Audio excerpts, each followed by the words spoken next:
Bonjour à toutes et à tous, je suis très heureux de vous retrouver dans ce nouveau numéro de votre rendez-vous quotidien. Bienvenue en Île-de-France. C'est la femme la plus photographiée de la planète et elle s'apprête à déménager. La Joconde va quitter la salle qu'elle occupe actuellement au musée du Louvre pour s'installer dans un espace qui lui sera totalement dédié. C'est l'une des annonces qu'Emmanuel Macron a faites hier depuis le célèbre musée parisien. Autre chantier, l'ouverture d'une nouvelle entrée pour alléger celle située au niveau de la pyramide. On va revenir bien évidemment sur les grandes lignes de ce projet de rénovation car il devrait quand même coûter entre 700 et 800 millions d'euros. Nous ouvrirons ensuite notre page culture avec cette bande dessinée grâce à laquelle vous allez évoluer aux côtés des hommes du RAID lors de la traque des frères Kouachi, les terroristes de l'attentat de Charlie Hebdo. Nos deux invités du jour, l'un des trois auteurs du livre et le négociateur de cette unité d'élite qui a supervisé la négociation avec le terroriste Amédi Koulibaly au niveau de l'hypercachère Porte de Vincennes. Et enfin, nous conclurons cette émission avec votre rendez-vous L'Art de Vivre porté aujourd'hui par Clara Dufour, rédactrice en chef du Madame Figaro. Elle reviendra notamment sur les défilés Schiaparelli, Dior et Chanel qui se sont déroulés à l'occasion de la Fashion Week.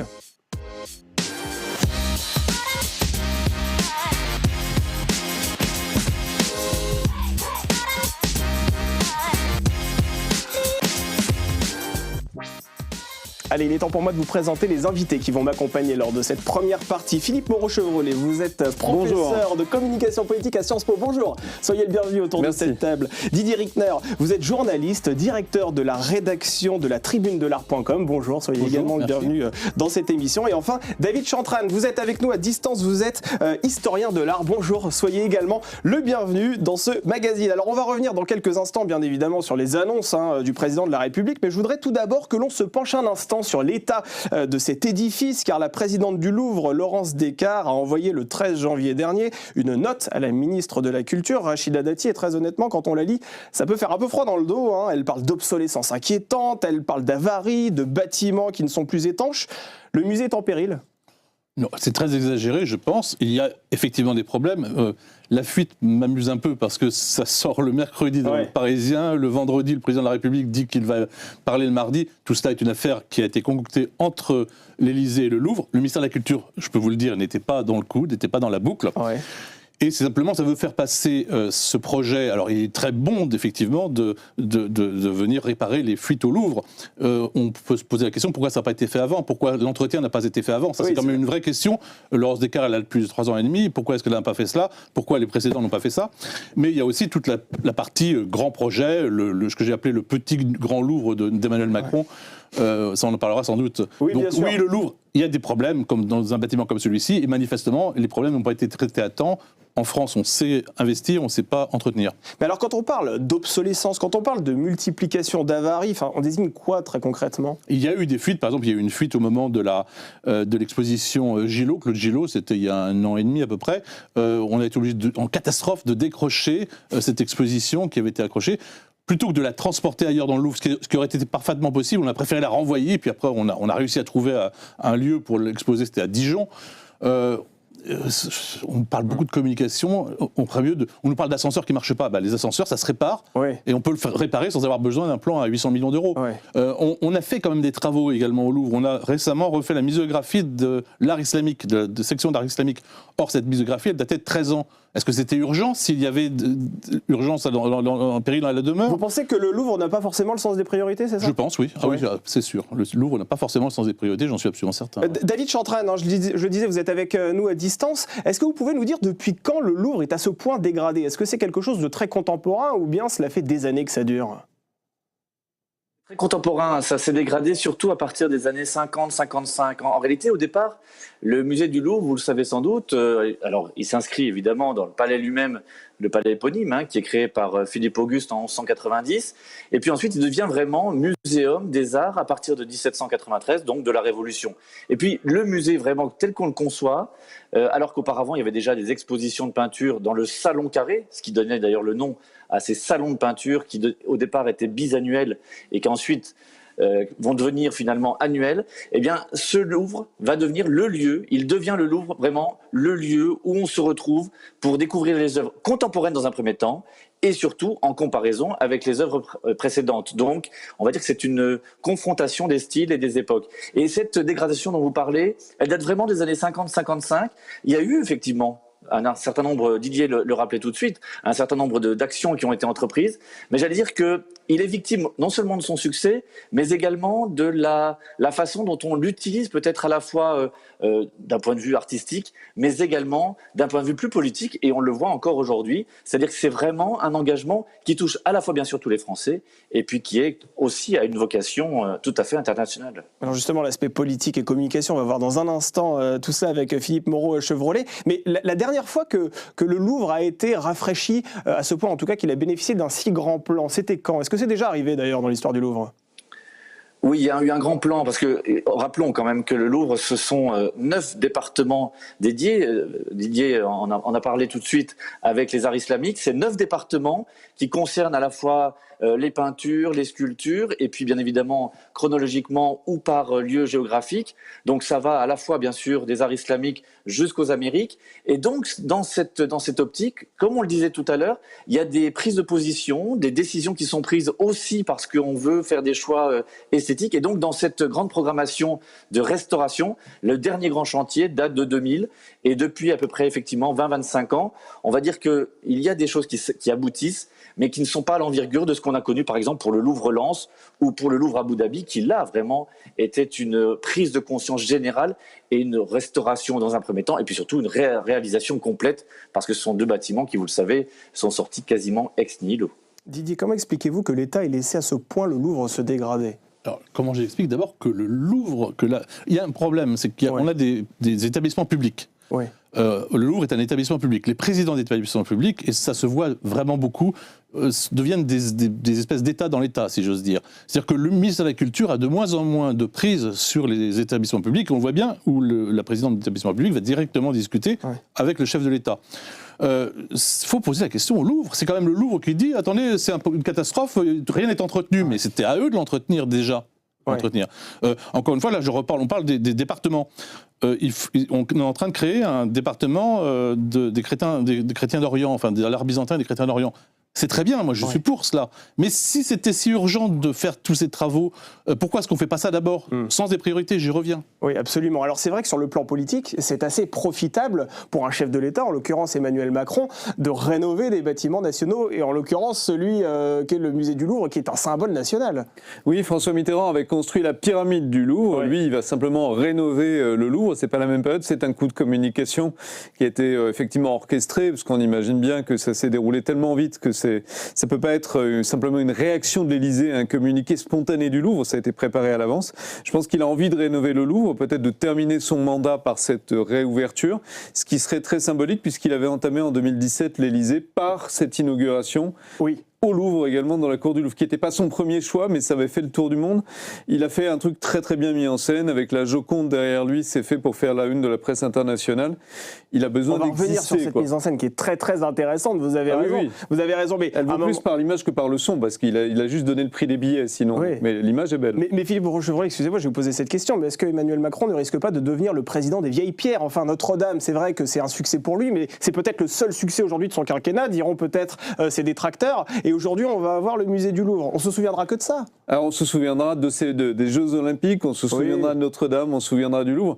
C'est des moments qu'il utilise aussi en diplomatie. Il fait venir les grandes. Alors il essaye de faire venir les grands de ce monde et de montrer que Paris est toujours la place où ça se passe. Et c'est vrai que le Louvre a été comme exporté un peu dans le monde entier par ses œuvres qui ont été prêtées, aussi par le fait qu'on a construit des Louvres bis. Donc il y a une sorte de rayonnement qui cherche. Oui. Après, est-ce que ça qualifiera son mandat? On est plus riche comme autrefois. Encore une fois, à l'époque de Mitterrand, on construisait la Grande Arche, on construisait la pyramide, on mettait de l'argent dans la pierre. Aujourd'hui, ceux qui font ça, c'est Bernard Arnault, ce sont des milliardaires. L'argent n'est plus aussi présent dans le public, mais on a quand même des symboles, on a quand même les moyens de réhabiliter le Louvre avant de partir. C'est une façon de boucler la boucle pour lui. Ouais. Après, ça remplace pas un bilan politique, non, ça c'est sûr. C'est vrai que l'argent, c'est Bernard Arnault qui l'a. En attendant, celui qui va porter ce projet, ça va être encore Emmanuel Macron. C'est sans doute lui, comme à Notre-Dame, qui va se mettre en scène dans cette histoire. En fait, on est au courant depuis 2 ans de ce projet. Laurence Descartes, Emmanuel Macron, enfin tout le monde, on ne savait pas exactement ce qu'il y avait dedans. On a l'impression que ce projet-là a été fait en 2 semaines. Ils ont concocté ça depuis 2 ans, et on savait déjà depuis 2 ans qu'il y avait la Joconde c'est une bonne chose de la déplacer, on pourra en reparler peut-être tout à l'heure, mais mettre la Joconde là, faire l'entrée de ce côté-là, on en parlait déjà de tout ça. Ce qu'il faut savoir, c'est que pas très loin de la colonnade du Louvre, juste en face, vous avez la Samaritaine qui marche pas très bien. Ouais. Et depuis longtemps, on murmure que Bernard Arnault aurait aimé faire une espèce de souterrain pour aller directement du Louvre. Ouais. Ça va peut-être pas se faire parce que c'est un peu gros. Pour aller directement du Louvre vers où ? Vers la Samaritaine. Mais ça va peut-être pas se faire parce que c'est un peu gros. Je crois que ça a été, on en a renoncé. Mais je pense que probablement Bernard Arnault sera parmi ceux qui auront intérêt et qui donneront de l'argent pour que la colonnade soit ouverte de ce côté-là. Est-ce qu'il faut faire tout ça ? Ça, c'est une autre question. David Chantrane, ça vous le constatez aussi, le pouvoir de l'argent des industriels dans la rénovation de notre patrimoine. Aujourd'hui, le politique n'a plus vraiment la main mise. Ce sont vraiment les industriels et les grandes fortunes qui peuvent vraiment décider du destin de nos vieilles bâtisses.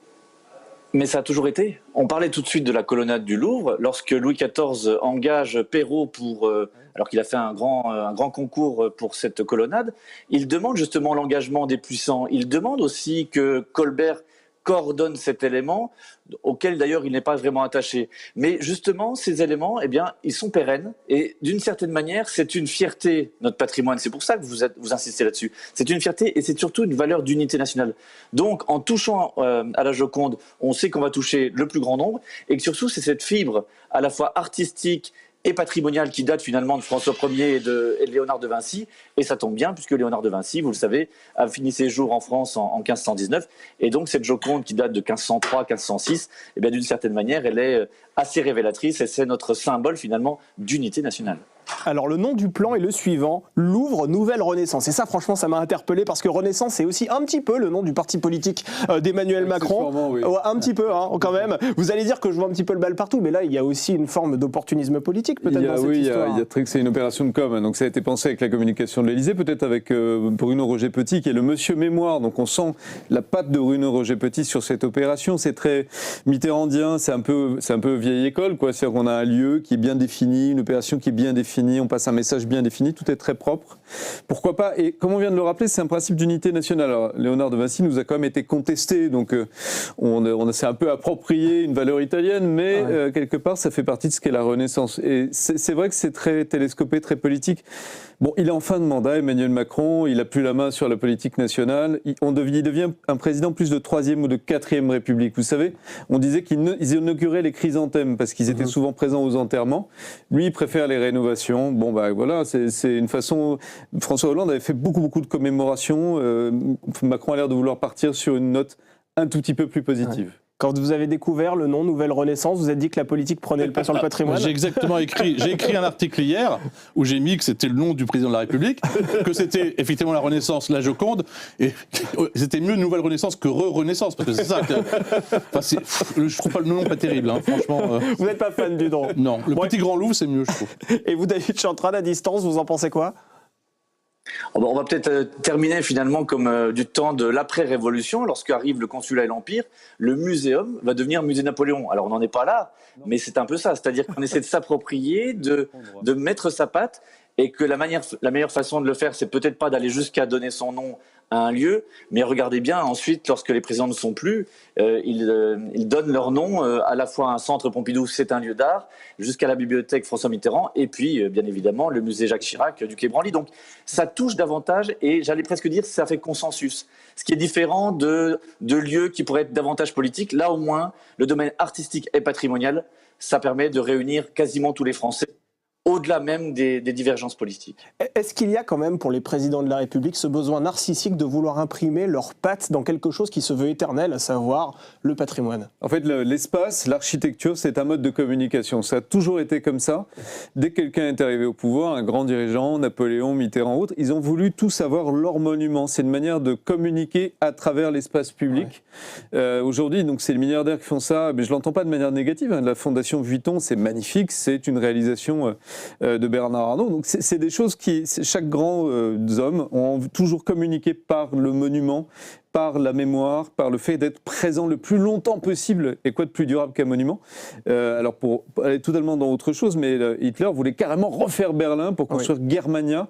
Et il passait énormément de temps devant ces maquettes et à peu près tous ont fait ça. Donc c'est assez fascinant le rapport des grands hommes aux grands monuments finalement. Alors rentrons dans le vif du sujet avec l'annonce des travaux qui a été faite hier. Il a annoncé la mise en place d'une nouvelle grande entrée sur la façade est, au pied de la colonnade de Perrault. L'idée, comme je disais tout à l'heure en introduction, étant de soulager l'entrée principale située au niveau de la pyramide. C'est une bonne idée ça, Didier Rickner? Alors, j'étais jeune, très jeune, malheureusement je ne le suis plus, au moment où le Grand Louvre a été créé. Moi j'ai toujours trouvé qu'une seule entrée dans un palais aussi grand était absurde.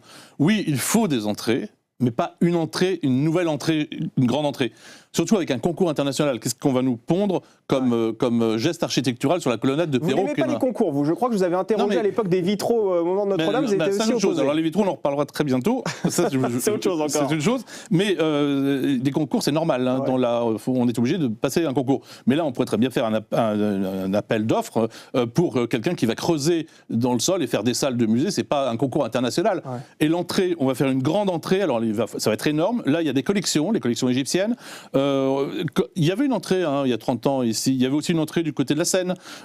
L'idée, ça aurait été beaucoup mieux de rouvrir l'entrée des Lions qui est du côté du pavillon de Flore. Oui. Elle est fermée, je crois. Il faut faire plusieurs entrées, des petites entrées pour ceux qui veulent rentrer. Alors on nous parle de bagagerie, mais tout le monde n'arrive pas avec des gros bagages pour rentrer dans le Louvre. Donc ceux qui veulent rentrer avec des bagages, ils les déposent dans la pyramide. Les autres peuvent rentrer un peu partout. Et plutôt que de faire une grande entrée qui va coûter très cher. Moi je trouve faire des entrées oui, mais faire cette entrée-là, à cet endroit-là, non. Et c'est, j'ai l'impression, le projet architectural qui vous effraie un petit peu dans cette histoire. Ah oui, bien sûr. Pourquoi? Parce que ça m'effraie, parce que la colonnade de Perrault est un chef-d'œuvre. Il y en a qui ne l'aiment pas. On devait avoir Bernin. Moi, j'aurais peut-être préféré encore Bernin, mais ça ne s'est pas fait. Donc, c'est classé monument historique. Alors, Malraux a fait creuser les palais souterrains, les fossés, qui étaient prévus à l'origine, qui n'avaient jamais été faits. Moi, je suis un peu partagé. Il y en a qui disent, au départ, on nous a parlé même de les combler et de faire des salles d'exposition aussi. Pourquoi pas? Alors, on veut faire aussi des grandes salles d'exposition. Ça, c'est vraiment n'importe quoi. Ouais. On a refait le Grand Palais, restauré, pour 500 millions d'euros. Il y a des salles d'exposition au Grand Palais où toutes les expositions, les grandes expositions du Louvre avaient lieu au Grand Palais. C'était parfait, personne ne se plaignait. Mais évidemment, le Louvre, il veut que ça soit chez lui. Ouais. Donc, on va refaire des salles d'exposition alors qu'on vient de faire le Grand Palais. Ça veut dire quoi? Continuons les grandes expositions au Grand Palais et on n'a pas besoin de refaire ces grandes salles d'exposition au Louvre. On peut faire des expositions de plus petite taille, comme ça c'est toujours fait au Louvre. Il y a un peu de mégalomanie là-dedans. Vous êtes d'accord avec ça aussi, Philippe Moreau-Chevrolet? Il y a de la mégalomanie dans cette façon d'annoncer une grande entrée tout de suite? Il y a une volonté de marquer les esprits, oui. C'est un petit peu la rançon de l'époque. En fait, on veut des présidents qui sont, comme on dit en mots savants, performatifs. Des présidents qui ont l'air d'agir et tout de suite, ça se matérialise devant nous. Oui. Donc on a Trump qui va vous parler de son mur et qui va vous le rentrer dans la tête. Et Emmanuel Macron veut à peu près suivre la même logique. Il veut que ça se voit, en fait. Il veut que ça se voit, il veut que ce soit grandiose, il veut laisser une marque. Alors évidemment, les puristes comme monsieur, et ils ont raison, sont dans une logique artistique et disent mais à quoi ça sert? Voilà. Et ça ne sert effectivement pas à grand-chose. Les mètres carrés à Paris, c'est précieux, on peut aussi en faire un usage plus restreint, plus précautionneux. Non, il veut que ça se voit comme les vitraux à Notre-Dame. Absolument, voilà. Et la boucle est bouclée. Vous voyez, je savais que vous n'aimiez pas tout ce qui était en lien avec les concours. David Chantrane, vous êtes avec nous à distance, je le rappelle. Vous émettez aussi les mêmes réserves que Didier Rickner en plateau concernant cette grande entrée qui a été annoncée par le président de la République hier? Il me semble de toute façon qu'il y a un enjeu qui nous dépasse tous, de toute façon, dans nos conversations. Je pense qu'aussi, il faut rappeler ce qu'est le Louvre quand même dans l'imaginaire collectif et ce qu'il est devenu à travers les âges. On sait qu'au départ, je vous le disais, c'est le palais du XIIe siècle, mais surtout en le réunissant aux Tuileries, qui était quand même le centre du pouvoir avant que Versailles ne freine un petit peu, et puis qu'avant surtout l'Élysée, qui est maintenant le palais présidentiel par excellence, eh bien, les Tuileries, c'était le centre du pouvoir. Il était au sein de Paris et c'était le théâtre de lieux et de moments à la fois festifs et dramatiques. On ne peut que rappeler, par exemple, la Saint-Barthélemy. Donc, il y a toute une histoire qui est générée derrière cela. Et d'en faire un grand lieu à la fois patrimonial et d'engagement artistique actuel et contemporain, on voit bien que chacun cherche effectivement, comme le disait Didier tout à l'heure, à mettre sa patte personnelle, mais qu'au-delà de cela, eh bien, le temps va passer et que de toute façon, le Louvre, j'allais presque dire une banalité, mais le Louvre restera le Louvre. Et Emmanuel Macron a annoncé un autre point d'envergure hier, si j'ose dire, lors de son discours, c'est le déménagement de l'œuvre la plus emblématique de ce monument, finalement celle que les touristes du monde entier rêvent de rencontrer au moins une fois dans leur vie. C'est bien évidemment la Joconde, regardez. La création de ces nouvelles salles sous la cour carrée doit permettre d'installer la Joconde dans un espace particulier. accessible de manière autonome par rapport au reste du musée et doté pour cette raison d'un titre d'accès propre, mais aussi de conditions qui permettront tout à la fois une fréquentation de la salle des États différente et peut-être plus apaisée, mais également des conditions d'exposition, de présentation, d'explication qui iront avec ce que la Joconde mérite. Didier Rickner, c'était nécessaire de déplacer la Joconde? Je fais partie aussi de ceux qui ont toujours dit que la Joconde était, c'est formidable et c'est aussi une plaie pour le Louvre, parce que ça condense tout le monde autour de la salle de Joconde, la Grande Galerie, et que c'est plus possible. C'est une Pourtant, elle est assez vaste quand même, cette salle. Hein. Elle est assez vaste, mais c'est la peinture vénitienne que personne ne regarde. Alors qu'il y a des chefs-d'œuvre absolus. Donc, isoler la Joconde, je ne suis pas le premier à avoir eu cette idée, plein de gens ont eu cette idée. Jusqu'à il y a 6 mois, dès qu'on énonçait ça, non, c'est pas possible, c'est pas possible. Tout d'un coup, ça s'est débloqué. Très bien. Est-ce qu'il faut absolument creuser à nouveau là? Et sur mon site, j'ai fait l'article hier, et il y a un commentaire qui dit, mais il y a un endroit à tout trouver. Le pavillon des sessions, les chefs-d'œuvre de l'art africain sont là. Mettons-les au Quai Branly. Pourquoi le musée du Quai Branly, qui est le musée d'art africain et océanien, n'a pas les chefs-d'œuvre du Louvre qui n'ont rien à faire? Finalement, tout le monde oublie, même moi j'oublie que c'est là. C'est complètement séparé du Louvre. On a de la place faisons par exemple dans cette salle, dans cet endroit, la Joconde, et on la met là, et ça coûtera beaucoup moins cher. On est en train de dire qu'on va dépenser énormément d'argent alors que le patrimoine n'est pas en bon état, alors que la France est ruinée, c'est pas moi qui le dis. Donc arrêtons de vouloir toujours ces grands gestes très chers. On a la place au Louvre finalement pour oui, c'est le pavillon des sessions, on pourrait très bien mettre la Joconde là. Déménager la Joconde pour un président de la République, c'est aussi une preuve de puissance quelque part. Déménager un monument, hein, parce que c'est un monument dans le monument, la Joconde. C'est ce qui permet de communiquer internationalement avec la Joconde derrière soi, ce qui est une très belle image. Et au fond, peu importe la promesse ou le contenu qui est associé, ça reste une très belle image. Je pense que c'est ça qu'il voulait. Il est très fort pour mobiliser des symboles internationaux et les associer à sa propre image. C'est une des forces qu'il a. Oui, c'est du bon sens. De toute façon, pour moi, je visite le Louvre régulièrement. C'est vraiment une plaie, effectivement. Il y a énormément de gens. C'est un tout petit tableau quand même. Il n'est pas très grand. C'est un petit peu comme la vague d'Okusai pour les connaisseurs. C'était tout petit tableau, mais qui attire énormément de monde. Ça a du sens. Ça permettra de désengorger un peu. Et puis, qui sait, peut-être qu'on va pouvoir effectivement découvrir les autres collections. En termes de message, en tout cas, c'est plutôt dans la mission du chef de l'État. C'est un peu bizarre de le voir parler de la billetterie, ça manquait un peu d'envergure, ce discours, il aurait pu être mieux écrit. Il a parfois des discours magnifiquement écrits, il aurait pu faire travailler davantage ses écrivains. Mais en revanche, c'était son rôle et c'était plutôt bienvenu. C'est une bonne annonce. Absolument, et c'est vrai que l'isoler, David Chantrane, c'est finalement aussi la sublimer, cette Joconde, quelque part. Exactement, c'est de mettre l'accent sur elle, c'est la mettre aussi avec une lumière particulière. Il y a un avantage à ça, effectivement, c'est qu'on pourra l'avoir dans les meilleures conditions. Lorsque j'étais commissaire adjoint pour l'exposition du Sacre en 2004 avec Sylvain Lavessière et Alain Pouchetou, on travaillait tous les mardis et on avait la chance de pouvoir bénéficier de la Joconde quasiment isolée. Aujourd'hui, cette surfréquentation, bien évidemment, lui est néfaste. Donc, lui mettre un lieu à part, ça va être effectivement une façon de la sublimer, de montrer peut-être les conditions dans lesquelles elle a été réalisée, donc d'en faire un lieu vraiment tout à fait hors du contexte habituel. Le risque, en revanche, c'est qu'il y ait une surfréquentation d'un côté et que ça soit au détriment peut-être du reste du Louvre. Donc j'imagine bien que dans tout cela, il y a toujours en tête, et j'imagine, et il y a toujours en tête la concurrence que l'on joue avec le British Museum d'un côté et le Metropolitan de l'autre. Il faut rester le premier musée du Louvre, et en faisant cela, je crois qu'on met l'accent à la fois sur la communication et puis on s'inscrit dans une histoire beaucoup plus large, beaucoup plus longue, qui permet justement de montrer que la Joconde, elle est au sein de ce musée et qu'au sein de ce musée, on veut montrer tous les départements pour montrer qu'il y a une diversité et que c'est un lieu à la fois de rencontre et de diversité culturelle. Et les chiffres qui circulent depuis hier font parfois froid dans le dos. Entre 700 et 800 millions d'euros pour les travaux. Qui va financer tout ça? Alors, remarquez qu'il n'a donné aucun chiffre, le président de la République. Il n'en a pas donné. Ce sont des estimations. Le Figaro Clermont-Bonne dit entre 500 plus 400 millions d'euros, 900 millions. Le chiffre qui circulait jusqu'à présent, c'est 500 millions d'euros. J'avais vu Laurence Descartes en septembre, c'est off à l'époque. Elle m'avait dit, c'est les 500 millions d'euros. Enfin, on parlait de 500 millions d'euros, elle ne m'a pas démenti. Sauf que c'est la moitié du chantier. C'est monstrueux, vous vous rendez compte, c'est colossal. Enfin, c'est n'importe quoi. Et alors, le Louvre a déjà de l'argent, et ça, ils l'ont dit d'ailleurs hier. Il y a beaucoup d'argent qui vient des différents contrats avec Abu Dhabi.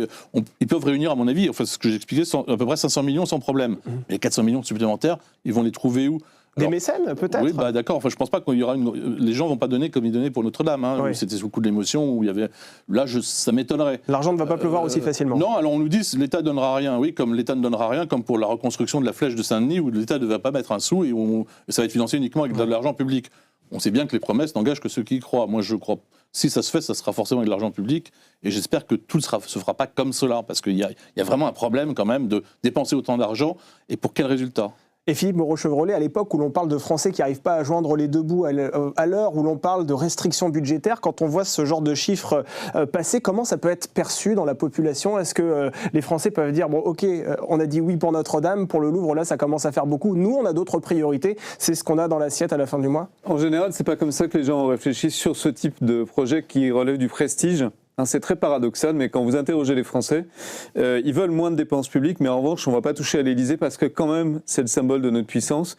Ils veulent moins de dépenses publiques, mais quand même, on ne va pas toucher. En fait, dès qu'on rentre dans le détail, ils sont plus d'accord. Donc, on veut bien dépenser moins, mais on n'est jamais d'accord sur le sujet. Donc, non, ce type de dépenses ne choquera pas. En revanche, ce qui peut choquer, c'est si le chantier est mal géré, mais on a vu avec Notre-Dame qu'il y a quand même un certain savoir-faire français en matière de chantier. Voilà, c'est le risque pour lui, c'est de ne pas arriver à boucler ça avant la fin de son mandat. Ça, c'est toujours un risque. C'est prévu, puisque la fin, c'est 2031, il sera plus président. Il aura des choses à inaugurer avant. Disons qu'il faudrait qu'il ait une salle ou deux, une ouverture, une entrée. D'ici 2 ans, vous pensez qu'ils auront réussi à faire quelque chose? Oui, je pense qu'il leur fait quelque chose, oui. Pour lui, c'est pas rentable. On fait les ascenseurs peut-être, mais je suis pas sûr. Non, mais il aura des choses à montrer peut-être. La salle avec la Joconde, quelque chose à inaugurer, disons. Moi, je parie sur une inauguration avant 2027 de quelque chose. Voilà. Alors que lui dit grand maximum 2031 pour la fin du chantier. La fin complète. Ouais. Alors on n'a pas parlé aussi de la nouvelle tarification parce que c'est aussi l'un des leviers du financement de ces travaux. Alors déjà début 2024, il faut le rappeler, le musée avait augmenté son prix d'entrée de 30%, passant de 17 à 22 euros. David Chantrane, est-ce que vous pouvez nous dire si oui ou non les touristes internationaux peuvent être sensibles à ce genre d'annonce? Est-ce que ça peut freiner des touristes à l'idée de venir dans le musée du Louvre parce que maintenant ça va coûter les yeux de la tête?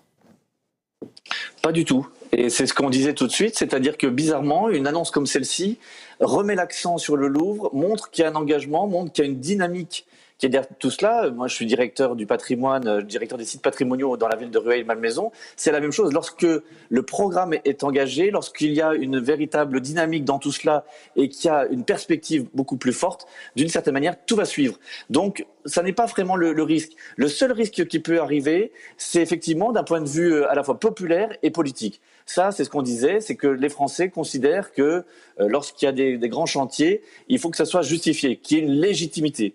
Cette légitimité, je pense que pour le Louvre, elle est assurée. Après, reste à savoir les choix qui seront faits. Et en particulier, je pense que Didier le sait très bien, du point de vue surtout de l'esthétique et du programme qui sera adopté. Mais ça, c'est une autre paire de manches. Pour le reste, le Louvre, c'est vraiment une fierté nationale. C'est comme Versailles, c'est comme le Mont-Saint-Michel, c'est comme Notre-Dame, évidemment, on l'a vu. Donc il y a des choses sur lesquelles on ne touchera pas et qu'il y a un consensus.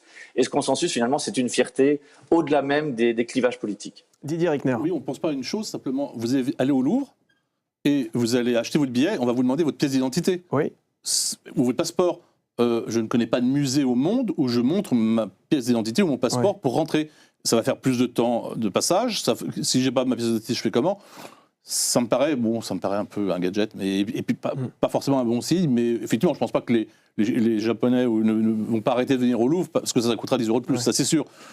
Mais en pratique, ça va être difficile à mettre en œuvre. Au regard du plan qui a été annoncé hier par Emmanuel Macron, est-ce que vous pensez que les autres directeurs de musées de partout en France vont aller frapper à la porte de l'Élysée en disant « moi aussi, mon bâtiment est en péril » Non, je ne pense pas, d'abord parce que les bâtiments en général sont des bâtiments municipaux, donc l'État peut aider, mais il y a des musées qui se portent très bien, ça dépend du maire en fait, ça dépend de beaucoup de choses. Je ne sais pas, peut-être qu'ils feront ça, à mon avis, ils seront mal reçus. Ils seront mal reçus. En attendant, c'est sûr que pour un chef de l'État, il vaut mieux faire une rénovation au niveau du musée du Louvre que la salle municipale qui se trouve effectivement un peu paumée en région, quoi. C'est ça. Ça dépend du chef de l'État, mais en l'occurrence, oui, pour lui, il vaut mieux le Louvre. Effectivement, les collectivités prennent à leur charge. Il y a eu Stéphane Bern a lancé une opération de rénovation du patrimoine. Je ne sais pas si ça reste d'actualité, mais Le loto du patrimoine. Voilà, il était supposé être le monsieur patrimoine. Peut-être que lui va avoir par contre une pression supplémentaire pour avoir des résultats. Ouais, il est très engagé aussi. Stéphane Bern est très engagé, et c'est très engagé aussi contre les vitraux. Alors ça risque de moins plaire au président. Donc je le remercie encore, Stéphane Bern, d'avoir sa liberté. Mais ça continue, le loto du patrimoine, à ma connaissance, ça continue. Oui. Absolument, effectivement, et ça fait du bien à beaucoup d'édifices en France, paraît-il. Merci beaucoup. C'est la fin de cette première émission. Merci à tous les trois d'avoir été dans cette première partie. On poursuit cette émission avec cette bande dessinée qui va nous replonger dans l'une des séquences les plus traumatisantes de notre histoire.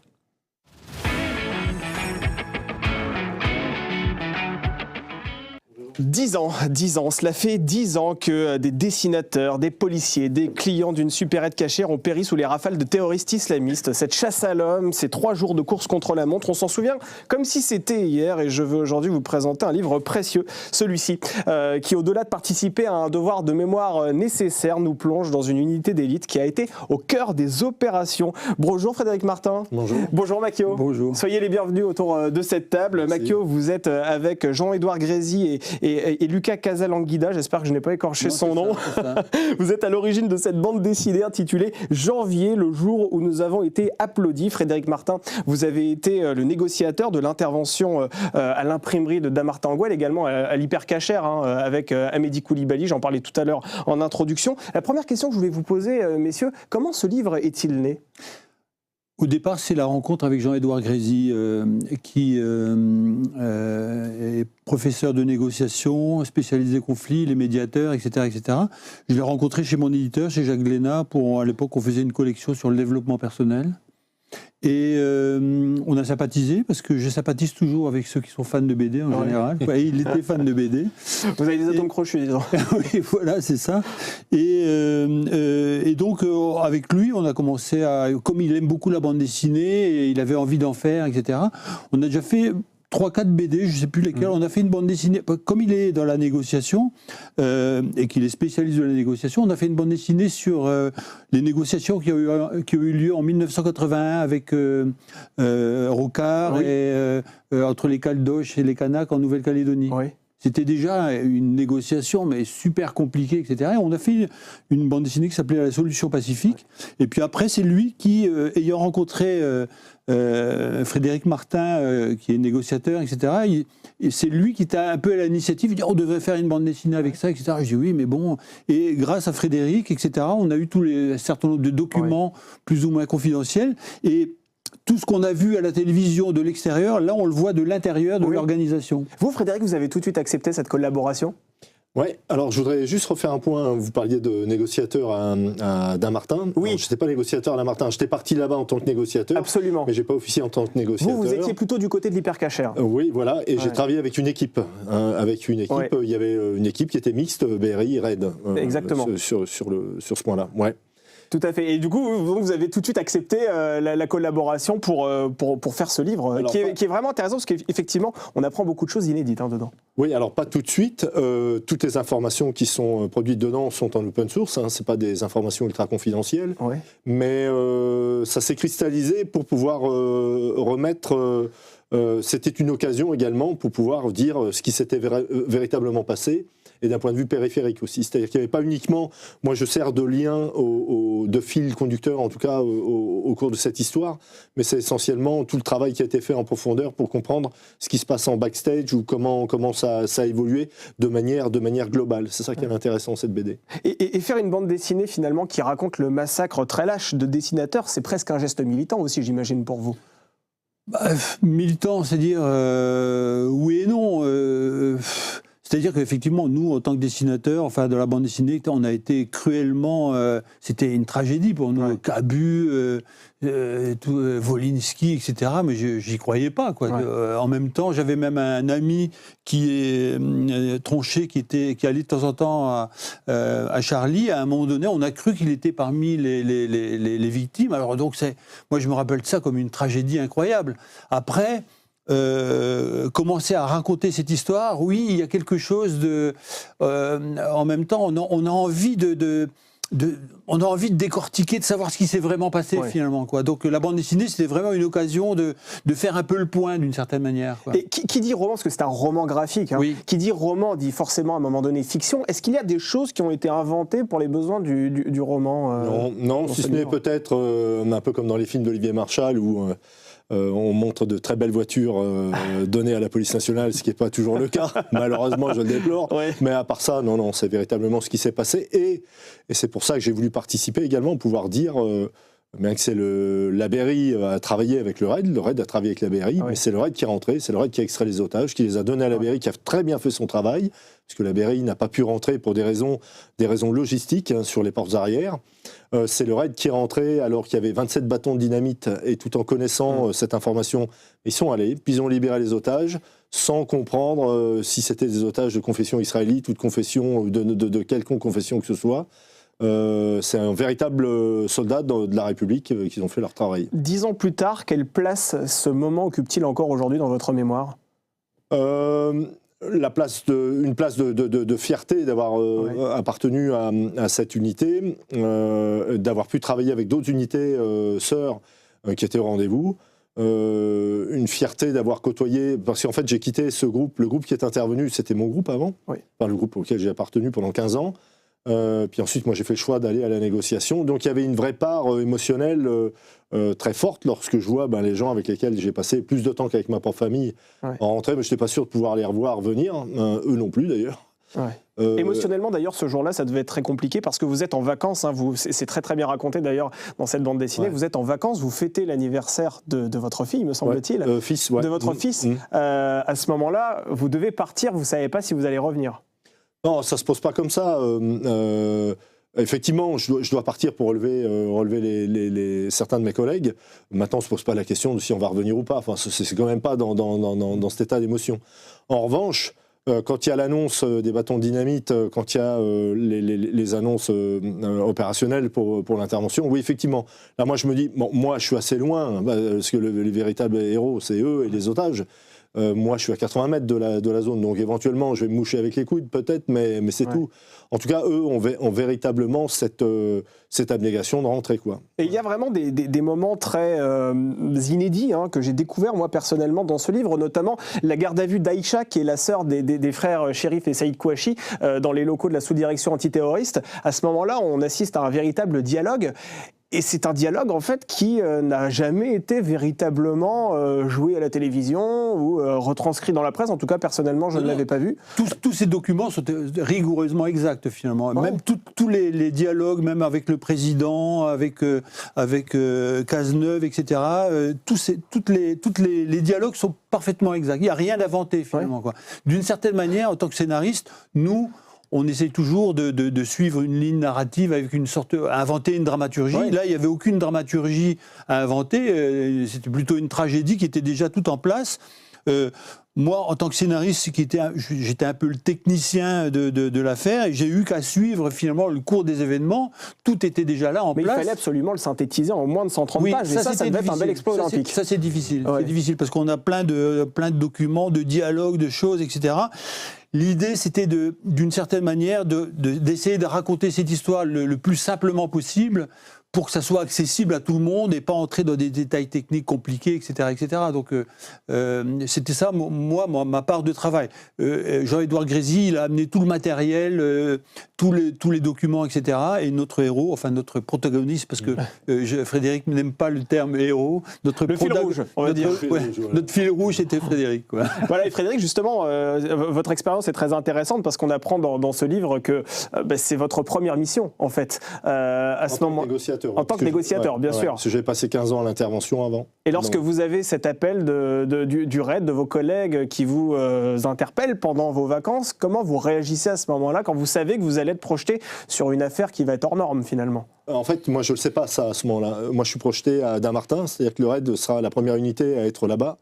Et puis quand on va apprendre et constater que les frères Kouachi sont là-bas dans l'imprimerie, effectivement, on bloque, on fait un premier périmètre, et puis c'est le secteur du GIGN. Donc c'est le GIGN qui va venir travailler là. Non, la tension va monter véritablement quand on va me dire on a eu une information comme quoi il y avait une prise d'otage à l'hypercachère, mais on n'en sait pas plus. On pense que c'est éventuellement une prise d'otage de droit commun.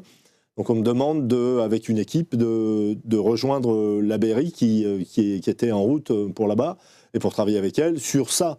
Mais c'était pas, en tout cas dans les premières informations, l'affaire majeure. Et elle va le devenir, c'est-à-dire qu'en cours de route, on va apprendre effectivement que c'est une opération terroriste connectée avec une population sensible, dans un grand volume, et puis il va falloir travailler avec une unité sœur, mais avec laquelle il y avait quelques distensions à l'époque, quoi. Donc il faut tout travailler, tout ça, en quelques temps, quoi. Là, je me mets à la place des téléspectateurs qui nous regardent et qui se disent ce monsieur est négociateur et il est face à un monsieur qui s'appelle Amédi Koulibaly, qui est radical, qui est déterminé. À ce moment-là, est-ce que la négociation est possible? Est-ce qu'il y a une négociation possible avec des terroristes comme ceux qu'on a connus à l'Hypercacher et puis même un peu plus tard dans l'actualité? Grande question. Hein. Ouais, grande question, mais il faut être très clair sur le sujet, parce que j'ai entendu pas mal de techniques de négociation sur les terroristes. Il y a des gens qui sont très dogmatiques. Je pense qu'il faut être très prudent là-dessus.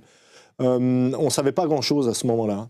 On connaissait nos techniques de négociation de manière générale, mais en fin de compte, elles s'appliquent quasiment aux mêmes personnes. C'est-à-dire que la personne qui est en face de vous, effectivement, c'est une personne qui n'est plus au rendez-vous de la société, hein, qui est ultra criminelle. Mais ça reste une personne et un humain sur lequel on va travailler, avec ces fondements d'humanité qu'on va pouvoir attraper en vol. Donc avec des émotions malgré tout, avec de la sensibilité. Absolument. C'est pas aussi simple et aussi dichotomique. Et en fait, vous êtes une sorte de pianiste qui va appuyer sur certaines émotions de façon à pouvoir peut-être obtenir quelque chose. On va essayer de créer du lien, on va essayer de rechoper la petite part d'humanité. Et attention, après, moi, j'ai aucun problème à aller traiter la personne ou qu'il y a une phase offensive, ça me pose pas de souci. Ouais. Mais mon travail de négociateur reste à essayer de l'accrocher, ou cette part d'humanité, pour soit gagner du temps, soit humaniser les otages, ou en tout cas lui proposer une sortie pacifique, quoi. Makio, il y a quelque chose aussi qui est formidable dans cette bande dessinée, c'est qu'on se rend compte à quel point les médias ont été un véritable boulet dans le travail du RAID. Ça, vous le dites très clairement. Non, mais excusez-moi, mais ça, c'est très clair dans ce livre. Non, mais c'est un énorme problème. C'est un énorme problème que Frédéric connaît bien, parce que Frédéric, il ne faut pas lui parler de BFM TV. Alors voilà, vous parlez plus des chaînes d'information en continu, parce que quand je dis les médias, c'est un terme très générique, mais finalement c'est plus des chaînes d'information en continu. Cette obsession qui ont beaucoup appris aussi sur le terrain d'ailleurs à ce moment-là. Je suis pas sûr. C'est un énorme problème. Non, c'est intéressant ce que vous dites, et moi je tiens clairement à me positionner là. C'est-à-dire que ça fait un peu plus d'une semaine où on a la chance de pouvoir côtoyer, et on vous remercie d'ailleurs de nous avoir accueillis. Avec plaisir. Mais on se rend compte que la gestion de la frénésie de l'information, si toutefois il y avait la même opération, il y aurait les mêmes problématiques. Vous êtes certain de ça, vraiment? Je suis convaincu, et je peux même vous dire que c'est grâce au pouvoir politique, en l'espèce M. Cazeneuve et M. Hollande à l'époque, mais surtout M. Cazeneuve, qui avait rappelé notamment les gens des chaînes majeures pour les renvoyer dans les 22 en disant « bon, maintenant, il faut arrêter cette frénésie de l'information parce qu'il y a des vies derrière ».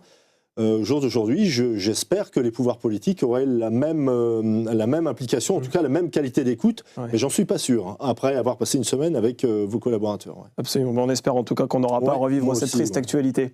Merci beaucoup à vous deux. Merci Makio, merci Frédéric Martin. Je rappelle donc le titre de ce roman graphique absolument fabuleux qu'il faut absolument se procurer. Ça s'appelle Janvier, le jour où nous avons été applaudis. Merci beaucoup à tous les deux d'avoir été autour de cette table. On termine cette émission avec votre dernière rubrique, l'art de vivre.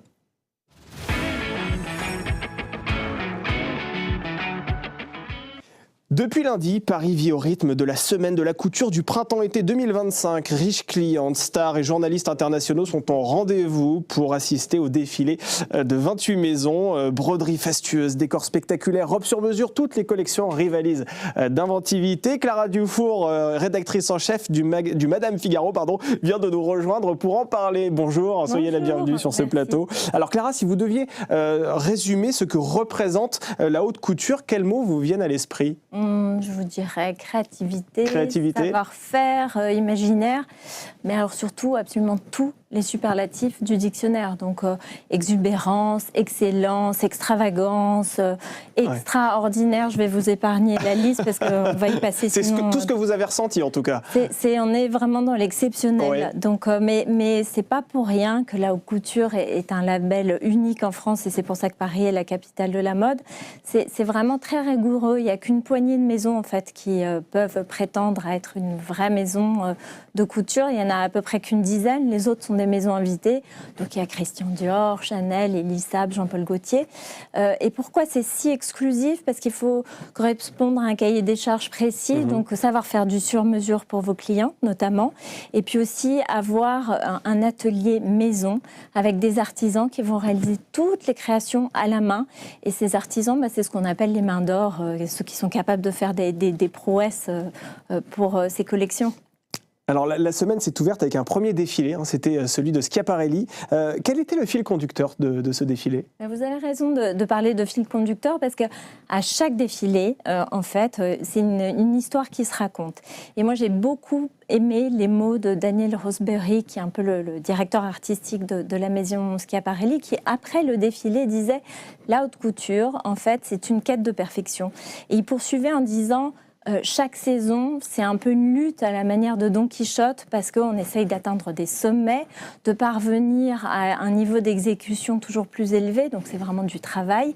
Et il ajoutait quelque chose qui pour moi est essentiel, primordial.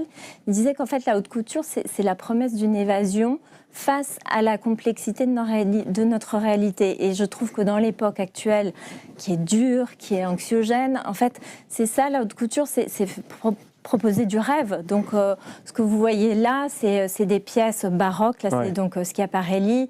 C'est extravagant, mais c'est du rêve à l'état pur. Absolument, oui, on est transporté dans un autre univers. Et est-ce que cette promesse du rêve a été également tenue au défilé Christian Dior ? Totalement, parce que à mes yeux, là, c'est une des plus réussies collections de haute couture signée de Maria Grazia Chiuri, qui est la directrice artistique des collections femmes de Dior depuis maintenant 9 ans. Et je tiens à rappeler que c'est un peu la seule femme à la tête, enfin c'est une des rares femmes, à la tête d'une maison aussi puissante. Et en tout cas pour la couture, de ce niveau d'importance-là, c'est la seule. Donc déjà, je le signale. C'est bon à souligner, effectivement. Complètement. Et comme à chaque fois, ce que vous voyez là qui défile, elle avait demandé à une artiste indienne, cette fois-ci, de créer les décors. Donc c'est des fresques monumentales qui tout de suite vous transposent dans un univers onirique. Et toute la collection avait ce petit goût d'Alice au pays des merveilles, en fait. Vous aviez, où le temps, en fait, n'a pas de prise. On est entre hier et le futur. Donc, vous aviez ces femmes avec des crinolines revisitées qui sont brodées de libellules, de papillons, de fleurs. Et puis, elles portent toutes ces espèces de princesses hors du temps. Elles portent toute cette crête à plumes qui leur donne un caractère affirmé qui contrebalance avec la délicatesse. Et ce qu'on voit là, qui défile, paraît d'une légèreté époustouflante, ce qui est le cas. Mais c'est des heures et des heures de travail qui ne se voient pas, en fait, pour arriver à ce brio. Et ça, moi, ça c'est vrai que c'est assez sobre et ça paraît très léger, quoi. Ça paraît léger, ça tient sur presque un fil. Et en fait, toutes les matières, le savoir-faire est incroyable. Tout est savamment travaillé, effectivement. Ouais. Alors hier, au Grand Palais, se tenait aussi le show d'une autre très très grande maison, Chanel. En quoi ce défilé était-il singulier ? Alors, c'est un défilé singulier parce qu'en fait, la maison fêtait ses 110 ans de haute couture. 110 ans, c'est assez incroyable. Et à ce jour, en fait, c'est la plus ancienne maison de haute couture en activité. Donc, vous voyez là, le défilé, c'était un podium qui plantait très bien le décor parce que c'était un podium un peu surélevé qui représentait le double C, qui est le sigle de Chanel, mais qui pouvait aussi se lire comme le symbole de l'infini. Et la haute couture, c'est un peu ça, c'est un cycle créatif, infini, complètement renouvelé perpétuellement. On refait des gestes patiemment. Et donc, on voyait cette collection, elle tirait en fait cette métaphore puisque ça racontait toute une journée. Donc, du lever du jour jusqu'au soir, à la nuit tombée.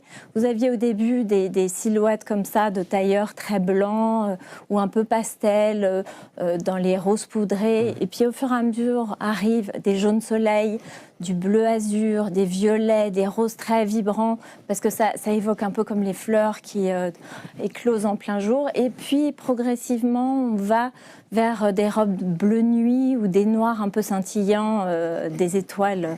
Et ça racontait ça. Chaque plissé, chaque broderie demande en fait des trésors de patience où, là encore, on est dans l'infini, on répète indéfiniment ces gestes. pour arriver, là voilà, vous avez du jaune soleil qui arrive progressivement, pour arriver à ces créations qui ne cessent, moi, de m'épater. Ouais, c'est vrai qu'au-delà même des créations, les images sont absolument magnifiques. Enfin, c'est effectivement cette configuration du double C dans le Grand Palais. Enfin, franchement, c'est toute beauté. Alors hier soir aussi, alors on connaissait mon amour pour les people, une star a attiré tous les regards. Hein. C'était au défilé Armani privé. Est-ce que vous pouvez nous dire qui ? C'est Demi Moore, l'actrice qui a déjà emporté le Golden Globes pour son rôle dans The Substance, qui est réalisé par Coralie Farja, une réalisatrice française. Et Demi Moore, elle est quand même l'une des en pole position peut-être pour remporter l'Oscar. Ouais. Et donc là, tous les yeux étaient rivés sur elle. Et c'est pas un hasard si elle était au défilé Armani, parce qu'en fait, les stars adorent les créations de Monsieur Armani, qui est le maître pour les tenues red carpet. C'est ces tenues que vous portez sur les tapis rouges pour les grands événements. C'est vraiment le maestro pour ça. Et ce jeune homme, je peux l'appeler jeune homme parce qu'il a 90 ans. Ah oui, en effet. Voilà, moi ça me touche qu'il continue à avoir la même acuité, la même énergie, la même passion pour continuer à créer. Sa collection s'appelait Lumière, donc il y avait beaucoup de pantalons fluides, mais on retrouvait surtout ces robes du soir signature qui lumière, étincelaient par des sequins, des paillettes, et c'est des drapés assez époustouflants. Donc il est touchant pour ça, et à la fin il dit la haute couture c'est pas la vie, mais c'est le rêve d'une vie. Et pour moi on retombe sur ce que Daniel Rosberry disait. Enfin voilà, c'est vraiment des métiers de passion, et ça j'admire beaucoup ce travail-là. Et vous parliez des Golden Globes, mais il me semble effectivement que Demi Moore, lorsqu'elle a participé à cette cérémonie, elle était habillée en Armani. Habillée en Armani. Il est possible, si elle est venue au défilé couture de Armani privé, qu'elle soit peut-être aux Oscars en Armani. Donc, c'est ça. Mais ça, c'est un grand enjeu d'ailleurs pour les maisons. Faire venir des célébrités, c'est une manière d'attirer plus l'attention, de faire rayonner encore plus leur marque.